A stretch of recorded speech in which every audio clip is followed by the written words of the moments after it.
Bun găsit tuturor! Știți oare care este cel mai extraordinar semn zodiacal din tot zodiacul? Acesta este un semn de libertate și independență, care se confruntă cu cea mai puternică dorință și interes pentru tot ceea ce este nou și neobișnuit. Imprevizibilitatea este al doilea nume. Adesea, cu ideile și gândurile lor, sunt înaintea erei lor. Ei tind să idealizeze dragostea și să știe să fie prieteni, ca nici unul dintre reprezentanții altor semne ale zodiacului. Reprezentanții acestui semn nu se străduiesc niciodată să trăiască ca alții, să respecte normele și criteriile general acceptate, să trăiască conform regulilor stabilite în societate. Aceștia sunt reformatori. Cu toate acestea, uneori sunt înclinați spre anarhism. Ei gravitează spre tot ce este nou, neobișnuit și extraordinar, aplicând activ și cu succes toate aceste inovații în viața lor. Ei joacă adesea rolul de pionieri în societate. Nu ezită să-și exprime opinia, chiar dacă este radical opusă celei general acceptate. Creează constant, țâșnesc cu unele idei și le aduc la viață, ceea ce uneori șochează pe alții. Arată încăpățânare fără precedent în apărarea gândurilor lor. Au capacitatea de a gândi în afara casetei, de a privi aceeași situație sau problemă din unghiuri diferite. Aceștia sunt visători care se străduiesc să realizeze și să aducă la viață toate fanteziile lor, fără să se gândească dacă va ieși sau nu ceva de succes din această idee. Nu le este frică să încerce să facă greșeli, deoarece, ca rezultat, câștigă în continuare cel puțin experiență, pe care o iau în considerare la implementarea proiectelor ulterioare. În general, acest semn se caracterizează printr-o acumulare constantă de experiență și cunoștințe, uneori chiar inconștiente. Totul este depus pe subcortexul memoriei lor, datorită unei astfel de poziții active de viață, neînfricării și potențialului creativ ridicat. Unele dintre ideile lor sunt implementate cu succes și duc la un rezultat excelent. Deviza lor este: cine nu riscă, nu bea șampanie. Adesea hobby-ul lor devine o profesie sau chiar se transformă în propria afacere.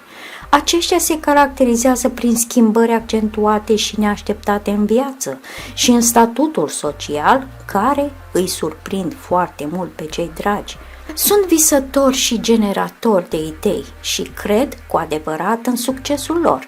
Deși reprezentanții acestui semn zodiacal sunt devotați în prietenie, în relațiile de dragoste nu diferă în special de constanță, deoarece tind să își idealizeze partenerul, dar atunci când se confruntă cu realitățile vieții de zi cu zi, devin rapid dezamăgiți de a doua jumătate a lor și de relația în sine. În plus, ei nu uită să își aprecieze imens libertatea și independența, reacționând foarte violent la orice încălcare a propriilor limite și au nevoie de o reînnoire constantă a sentimentelor și emoțiilor. Apropo, reprezentanții acestui semn sunt mai înclinați spre relațiile libere, dar acest semn este capabil să creeze o uniune foarte puternică, spre invidia celorlalți, dacă un partener poate deveni un adevărat prieten pentru el și nu va invada libertatea și granițele sale personale, va iubi sincer și va putea menține un interes constant pentru el însuși. Reprezentanții acestui semn zodiacal sunt predispuși la șoc, iubesc oamenii neobișnuiți, care sunt cumva diferiți de majoritatea, apreciază comunicarea cu prietenii și oamenii cu aceeași idee.